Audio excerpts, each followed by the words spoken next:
Good evening all, and welcome to another segment in the Cambercolian Rail Lines video series. Right now you're just looking at our same old railroad. There hasn't been a whole lot changed in the last few months. Unfortunately, I've been a little bit incapacitated, I guess you'd call it, and I'm slowly getting back into the groove, but as you can see, not a lot of progress has been made. Right there you can see a couple of small buildings I acquired in an auction sale, and what they're just models of buildings in progress. They look kind of neat, so they're going to become part of our scene. We've still got our rest of our buildings laying around here, but what I really wanted to show you today is the progress on our workroom closet, or our closet to workroom, I guess you'd call it. So with that, I'll cut this and we'll get set up in there and show you. Alrighty, here's the first part of it. We've got all kinds of plastic storage bins going on here, and we've got a little place for everything basically, and everything is in its place. Here we've got place for electrical tools, electrical testing. What else we got here? Some wire, some switches, more wire, holy smokes. 12 volt and 110 volt. What do we got there? Lighting. Well, you get the idea. We've kind of got everything separated and everything sorted out. We got track leads, rail joiners. Oh, there's my trusty old cane. He gets me around. There's our switch panel. It's in place. Some more storage over here. And that basically has our DCC control cabs, and we have our label maker in there. We have screws, nuts, bolts, you name it, it's in there. And we'll cut it again and turn around. Okay, if you remember, this was the old closet. It was the main closet area. It had a couple of bookcases in here and it was just cluttered. So now we've got, once again, a place for everything. Everything in its place. We got, this is basically the left side of it, which would be the east side. And there's our DCC main control there. Radio to listen to. Up in the shelf up here, we've got a couple of saws. There's a saw up there and a cutter. What else we got? Chop saw. Down below, we have some toys and that I've acquired and picked up. Some switches down there, some lights, some scenery, good stuff, some grass. And once again, we've got more bins.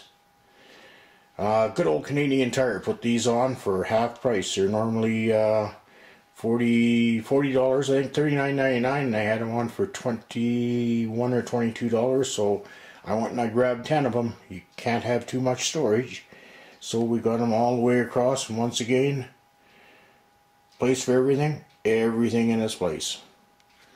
And up top here, here's our table and our work area, our pliers, our screwdrivers,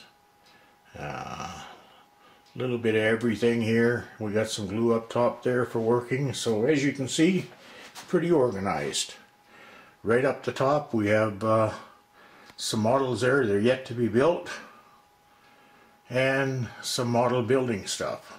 And here we got some cases, and it's got all kinds of plastic stuff in there. I don't throw anything away. There's toothpaste caps in there, and a toothpaste cap, yes, it's about 3/4 of an inch tall, but if you cut a 1/4 inch off it, the shape of it, it becomes a planter that you can sit on the road. And you know, going down the main street in the town, you always see planters there, so we'll paint them up, put a couple of fake flowers in there, and we got ourselves a real nice boulevard. Next to it, we got some vines off grapes. They'll become bushes. The one on the bottom is just all kinds of little modeling goodies, little pieces of plastic and windows and good stuff like that, and extra pieces off models that we've done in the past. I'm going to turn around again, so I'm going to cut it here. And we'll just show you down the wall here. Everything is nicely organized. My rail cap sitting there. And right down to the work surface, we got some nice, I don't know what you call them, mats, cutting mats, that's what you call them. Okay, we're going to cut it here, and I'll join you in again in a sec. Okay, we're back. This is the top side of, I guess, the west wall. And boy, no clutter at all in here. In fact, we're having troubles filling it. This place is so organized, I'm amazed. Here we've got our paint booth and a couple of holders in there for models. You put a model in there, rest it, nice cushion, soft. Over on the side here, we'll zoom in there. There's our handy dandy drill, screwdriver bit, and there's 4 leads to an air compressor that we have underneath. And we can make these low pressure leads, so we set the pressure right down and we airbrush them. Right on the back of that, that's a full power connector there for the air pressure, so we can put a lead in there and connect up full power and blow anything we want. If you want to come back over to this side of the bench, there are 2 more connections just in there. And they're going to be under a regulator, so we'll bring those down to about a 40, 50 maybe pounds, and that way you can regulate that up and down and blow off the dust out of diesels, anything like that, or off the wheels. And then we're back over here, and we'll pan out here. So we've got the air, like I say, there's the paint booth there for airbrushing, and then down, set of drawers. Once again, all labeled up, everything in its place.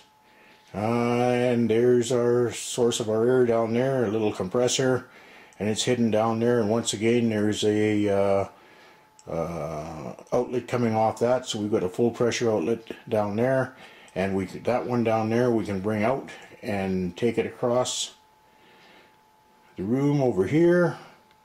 I'll just pan out, there we go, and back to the main line. We can bring that out to the room here, and if we get any dust or anything on the track, we can just adjust the pressure to what we want and start blowing the dust. Now you can go in there with a nice little feather duster, I guess, and feather dust everything, or you can go in there with, I guess, some sort of dust cloth and start dusting everything off. But possession is 9 points to the law. So what we do is we take our air compressor hose and we go in here and we start blowing dust. And if we blow the dust far enough, I'm a little shaky walking here, but if we blow the dust far enough, it blows to that door right there. Now on the other side of that door right there is my wife Jennifer's property. So possession, is 9/10 of the law. If that dust is out on that side of the room, it becomes her dust, and it's up to her to do something with it. The dust is no longer in this room cluttering things up, so that makes me happy, and I think I'm giving her something, so I would assume that's going to make her happy. So I think, everybody's going to be happy. That's the end result.